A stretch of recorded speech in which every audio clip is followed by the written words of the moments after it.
You want to know what frustrates me beyond belief? Seeing folks pour their hard-earned cash into the market like they're at a casino, completely blind to the fact that they've got credit card balances eating them alive at 22% interest rates. It's the equivalent of trying to fill up a swimming pool while there are giant cracks at the bottom, then wondering why the water level never rises.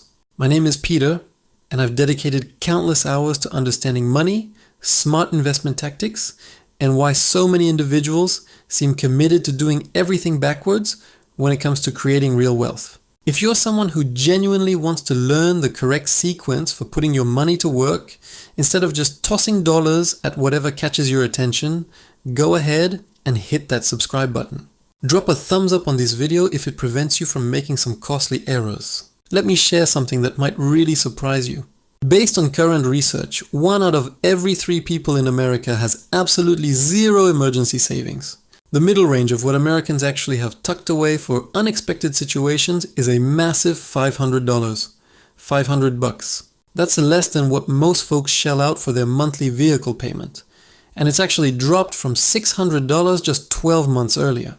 Yet these same individuals are reaching out to ask me if they should purchase individual company shares or put money into digital currencies. It's similar to asking if you should buy a luxury sports car when you can't even afford to repair the engine in the vehicle you currently drive. The reality is there's a proper sequence for deploying your capital that can legitimately save you tens of thousands of dollars throughout your life and significantly speed up your journey to financial freedom. But the majority of people completely disregard this order because it's not as thrilling as selecting the next big winner or attempting to predict market movements. They want to jump straight to the exciting parts without handling the mundane foundational tasks that actually create results. Right now, I'm going to guide you through the precise order you need to follow when investing your money, step by step, so you can optimize your gains while reducing your exposure to risk. And I promise some of what I'm about to share will catch you off guard, particularly the section about why your company match needs to happen before nearly everything else, and why health savings vehicles might be the most incredible investment tool that most individuals are totally overlooking. But before we jump into the detailed steps, let me explain why getting this sequence incorrect can be so destructive. Picture yourself constructing a home. You wouldn't begin by selecting expensive lighting and premium countertops if your base was damaged and your ceiling was falling apart, right? Yet that's precisely what the majority of people do with their personal finances. They get enthusiastic about putting money into the newest popular fund while they're carrying expensive debt that's guaranteed to wipe out any profits they might generate. The missed opportunity from getting this wrong is absolutely enormous. Each month you postpone eliminating credit card balances that are charging you 22% interest is another month where that balance is expanding faster than practically any return you could realistically anticipate. Every month you skip your company's matching program is actual free dollars you're walking away from. And every month you add money to a regular taxable account before filling up your tax-sheltered choices is cash you're needlessly giving away to the government. Before you put a single dollar into any investment, you must build an emergency reserve. Now, I understand this sounds unexciting. I know you'd prefer to learn about which investments are going to multiply your wealth, but here's why this matters more than you realize. An emergency reserve isn't only about having cash for surprise costs, although that's definitely significant. It's about establishing a mental safety cushion that stops you from making horrible financial choices when life unavoidably throws you an unexpected challenge. When your vehicle needs repairs or you encounter an unforeseen hospital bill, having an emergency stash means you don't need to liquidate your investments at the absolute worst moment or accumulate expensive debt to handle the cost. The question everybody wants answered is, how much should you set aside for emergencies? The conventional wisdom suggests 3 to 6 months of living costs. But truthfully, that range is so wide it's practically meaningless. The amount you require depends on multiple factors. If you have a secure position with excellent benefits, you might be comfortable with 3 months of expenses. If you're self-employed in an unpredictable field with no protection, you might need closer to 6 months or possibly more. Here's my recommendation for the majority of people. Begin by setting aside your first $1,000 as rapidly as you can. This handles most small emergencies and provides you that mental safety cushion. Then advance toward 1 month of living costs. Once you reach that benchmark, continue building until you hit 3 months of expenses. This method breaks down what can seem like an impossible target into achievable pieces. But here's something fascinating that most individuals don't understand. Recent studies from financial research firms discovered that people with at least $2,000 in emergency savings had financial wellness ratings that were 21% higher than those without any emergency reserve. That was the biggest improvement connected to any financial element they evaluated. $2,000 isn't transformational wealth, but the mental effect of having that cushion is tremendous. Once you've established your emergency reserve, the following step is absolutely essential. You must eliminate all expensive debt before you invest anything else. And when I mention expensive debt, I'm referring to anything costing you more than roughly 8% each year, though the cutoff can shift based on present market circumstances. Credit card balances are the clear enemy here. With typical interest rates exceeding 22%, credit card debt is financial poison. It expands faster than almost any sensible investment gain you could anticipate, which means holding credit card debt while investing is like attempting to run a long-distance race with a bag full of bricks on your back. From a numbers perspective, eliminating debt with a guaranteed high rate delivers a guaranteed gain equal to that rate, which is frequently higher than what you can realistically expect from the market after taxes are considered. Let me put this in context. If you have $5,000 in credit card balances at 22% interest, and you only make minimum payments, you'll hand over nearly $2,800 in interest charges over 5 years. That's capital that could have been building wealth for you instead of working against you. Every dollar you apply to eliminate that debt is basically earning you a guaranteed 22% gain, which exceeds the long-term performance of legendary investors. The approach for clearing debt effectively is simple. Write down all your debts with their rates and minimum payments. Cover the minimums on everything. Then direct every additional dollar toward the debt with the steepest rate. This is known as the debt avalanche approach, and it preserves you the most money mathematically. Some individuals favor the debt snowball approach, where you clear the smallest balances first for mental momentum, but the avalanche approach is more effective. Here's where things get fascinating though. There's one significant exception to the principle about clearing debt before investing, and it's so critical that it actually becomes the next phase in our ideal investment sequence. If your company provides matching dollars to your retirement account, you need to contribute enough to capture the complete match even before you finish eliminating expensive debt. This might appear contradictory, but the mathematics is persuasive. Company matching is essentially a guaranteed 100% gain on your contribution up to the match threshold. Even if you're holding credit card debt at 22%, receiving a 100% immediate gain typically makes sense. It's like discovering cash on the street that your company will duplicate if you collect it. Here's a standard example. Your company might match 50 cents on the dollar up to 6% of your pay. If you make $50,000 yearly, putting in $3,000 to capture the complete $1,500 match represents a 50% immediate gain, plus whatever your holdings earn over the years. No other opportunity can promise that kind of return. The secret is to contribute just enough to capture the full match. Then redirect all your additional money back to clearing expensive debt. Once the debt disappears, you can boost your retirement deposits. This approach optimizes your guaranteed gains while reducing the duration you're paying high rates. There's one significant consideration to keep in mind with company matching though. Some organizations have vesting timelines that establish how long you need to remain with the company to retain the matching dollars. If you don't intend to stay at your present position for very long, make sure you comprehend the vesting timeline. However, even with vesting requirements, the immediate gain from company matching typically makes it beneficial. This foundation of an emergency reserve, debt clearance, and company matching establishes the bedrock of your financial structure. Without these elements in position, everything else you do with investing is essentially building on unstable ground. Once you've secured those foundational elements, we transition into what I describe as the tax efficiency zone. And this is where things become really fascinating. Most people completely bungle this up because they get sidetracked by attractive options and jump right to regular investment accounts when they should be filling every tax-sheltered choice available to them first. Now we arrive at maximizing your individual retirement vehicle. And here's the reason this happens before adding more to your company plan. Your individual account provides you far more authority over your investment selections, and usually comes with much smaller fees than most company plans. Company retirement plans are infamous for providing a restricted selection of costly mutual funds with management charges that can consume your gains like termites in wooden structures.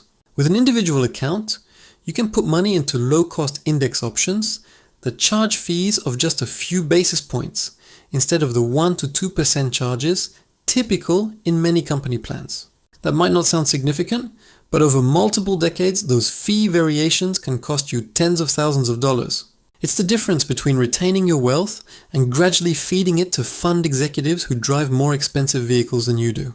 For 2025, you can add up to $7,000 to an individual retirement account or $8,000 if you're 50 or older.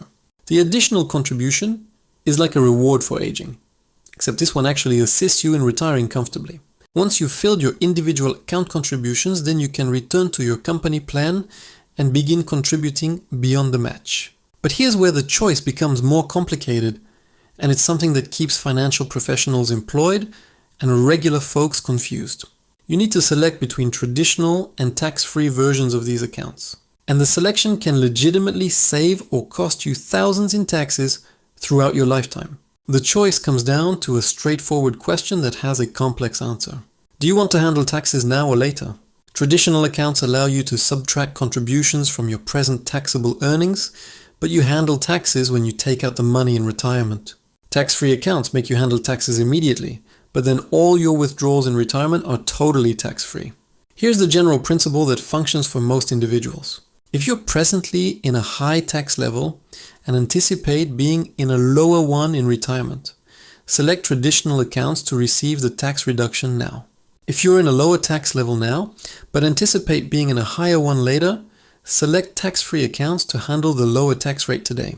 The challenge is that forecasting future tax rates is about as dependable as forecasting the weather 3 months ahead. Young individuals beginning their careers should probably lean toward tax-free accounts because they're likely in their lowest earning years, and tax levels will probably only increase from here. High earners who are reaching their maximum income years might gain more from traditional accounts to lower their present tax load. But honestly, if you're uncertain, dividing your contributions between both types establishes tax variety and provides you choices in retirement. If you happen to have access to a health savings vehicle, this is where things become really thrilling because these accounts might be the most underused investment tool in the country.